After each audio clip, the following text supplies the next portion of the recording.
ဟုတ်ကဲ့မင်္ဂလာပါခင်ဗျာအခု73ချိန်အတွက်ပေါ့နော်နောက်ထပ်ကျွန်တော်10ခွက်လိုင်းလေးတွေကိုချက်ပြခမ်းမ်းပေးပါမယ်ခင်ဗျကဲကြည့်လိုက်အောင်ပေါ့နော်ဒါလေးကတော့ပေါ့နော်ကျွန်တော်ရဲ့မိတ်ဆွေဟောင်းတွေကိုကျွန်တော်12ချိန်မှာတော့ချက်ပြခဲ့တဲ့စနစ်ကလေးပေါ့နော်ကျွန်တော်ခမ်းမ်းတာနဲ့သူပေးတော်တာနဲ့နည်းနည်းလေးလွဲတော်တယ်ပေါ့နော်ကဲဒီဆက်ကလေးကိုကျွန်တော်ဆက်ဖမ်းပြမှာဖြစ်ပါတယ်ခင်ဗျာ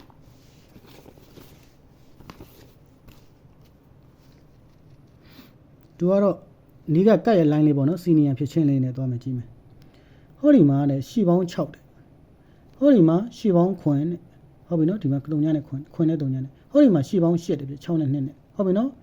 ရှီပေါင်း6တဲ့ရှီပေါင်းခွင်ရှီပေါင်း8လို့ဒီလိုလုပ်တယ်လို့ပဲတဲ့သူကနောက်နှလုံးပေါင်းဒီမှာ9တဲ့နောက်လုံးပေါင်းဒီမှာ3ညပါနောက်လုံးပေါင်းဒီ1ဆိုပြီးဒီမှာလုပ်တယ်2နဲ့9နဲ့ဟုတ်ပြီနော်အဲ့ဆိုတော့ရှီပေါင်း6ရှီပေါင်းခွင်ရှီပေါင်း8နောက်ပေါင်း9နောက်ပေါင်း10နောက်ပေါင်း17ဆိုပြီးသူကလှလှပပလှုပ်သွားတာပေါ့နော်ဒီ3ကတ်လှုပ်ပြီးတော့ဟုတ်ပြီ3အတူအောက်3ပွဲကျော်ပေါ့နော်တစ်ပွဲနှစ်ပွဲ3ပွဲကျော်3ပွဲကျော်လိုက်တော့ဒီမှာပြန်ပြီးဆက်လုပ်ပဲအစီနီယံစနစ်တွေဟောဒီနောက်ပိတ်နှလုံးနဲ့ပေါ့နော်8နဲ့တက်ကဲဟောဒီ6ခါရ8တက်9 8တက်ပြသူဘေးမှာကျတော့ဟဲ့8ကဲခွင်ရ2ကဲခွင်နဲ့ပြဟောဒီမှာကျတော့တက်ကဲ4ရဟောဒီအောက်ကတက်ခါရ6တက်ပြအဲ့ဆိုတော့နောက်နှလုံးနဲ့ခါသည်8နောက်နှလုံးနဲ့ခါသည်ခွင်နောက်နှလုံးနဲ့ခါသည်6ဆိုမှ8ခွင်6စီနီယံလောက်ပါတယ်တဲ့ကဲအဲ့လိုလောက်ပြီးတော့ကြံတဲ့အလုံးလေးတွေဘာလောက်ထားလဲဆိုတော့ဟောဒီ4ထိပ်5ထိပ်ကကြံခဲ့တဲ့ဟောဒီ8ပိတ်က4 5 8ကခွင်ပါတဲ့ဒီမှာကျတော့6ထိပ်2ထိပ်ကဟောဒီခွင်ပိတ်က9ပါတဲ့ခွင်တဲ့2ပွင့်ရောတဲ့9ပေါ့နော်အဲ့ပြီးတော့ဒီမှာကျတော့9ရဲ့9ထိပ်က6ထိပ်ကဟောဒီ2ပိတ်ကပေါ့နော်ကြံခဲ့တဲ့အဲ့ဆိုတော့9 6 2က3တယ်အဲ့ဆိုတော့3ရဲ့ဒီမှာကျတော့9ရဲ့ဒီမှာခွင်ပေါ့နော်3 5ခွင်လောက်သွားတယ်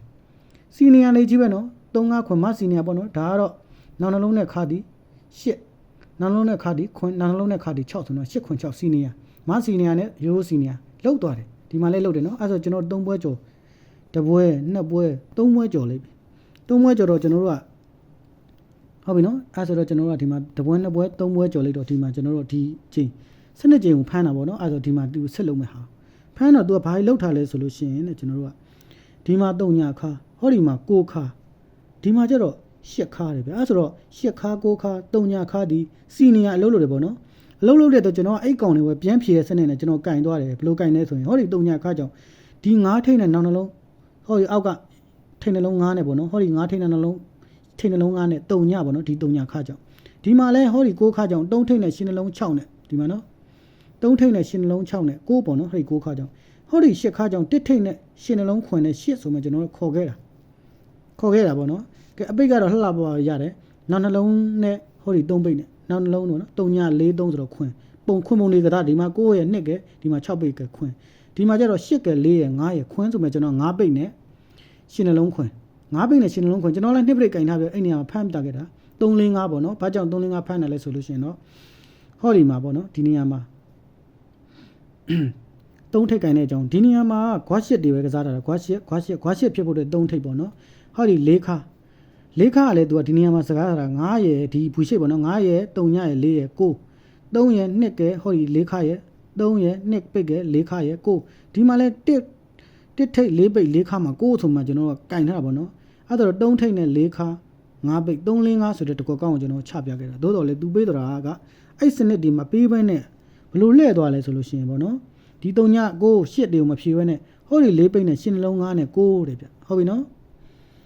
ဟောဒီ4ပိတ်နဲ့10နှလုံး9နဲ့9တဲ့ဒုတိယကျတော့ဟောဒီ2ပိတ်နဲ့10နှလုံး6နဲ့က8တဲ့တပွင့်ငယ်သွားပြီနော်ဒီမှာကျတော့ဟောဒီ4ပိတ်နဲ့10နှလုံး3နဲ့ခွန်းဆိုမှာပေါ့နော်4ပိတ်က10နှလုံးခွန်း2ပိတ်က10နှလုံး6က8 4ပိတ်က10နှလုံး9နဲ့9ခွန်း8 9ဆိုပြီးတော့လှုပ်သွားတာပေါ့နော်လှုပ်သွားပြီအပိတ်ကတော့ခွန်းပုံတွေပေါ့နော်နောက်နှလုံးနဲ့အပိတ်နဲ့ခွန်းနောက်နှလုံးနဲ့အပိတ်နဲ့ခွန်းနောက်နှလုံးနဲ့အပိတ်နဲ့ခွန်းခွန်းပုံတွေကစားပြီးမှသူကဟောဒီအပိတ်နဲ့10နှလုံးနဲ့ခွန်းနဲ့အပိတ်နဲ့10နှလုံးနဲ့8တယ်အပိတ်နဲ့10နှလုံးနဲ့9တယ်ဆိုမှစီနီယာသူကလှုပ်သွားတာဟုတ်ပြီနော်သူပေးသွားတာကျွန်တော်တို့အိမ်မှာသူ့အောင်မှာဘာလေးဆက်ဖမ်းမလဲပေါ့နော်ဆက်ဖမ်းမလဲကြည့်အောင်ပေါ့နော်ကဲသူကဒီနေရာမှာပေါ့နော်ဟောဒီနောက်နှလုံး4နဲ့3ပိတ်နဲ့ခွန်းဒီမှာလဲနောက်နှလုံး1နဲ့6ပိတ်နဲ့ခွန်းဟောဒီနောက်နှလုံး2နဲ့5ပိတ်နဲ့ခွန်းလို့ခွန်းပုံလေးကစားထားတယ်လို့သူ့အောင်မှာကျွန်တော်ခွန်းပေါ်က2လို့ဆက်ဖမ်းမယ်ပေါ့နော်ဟောဒီ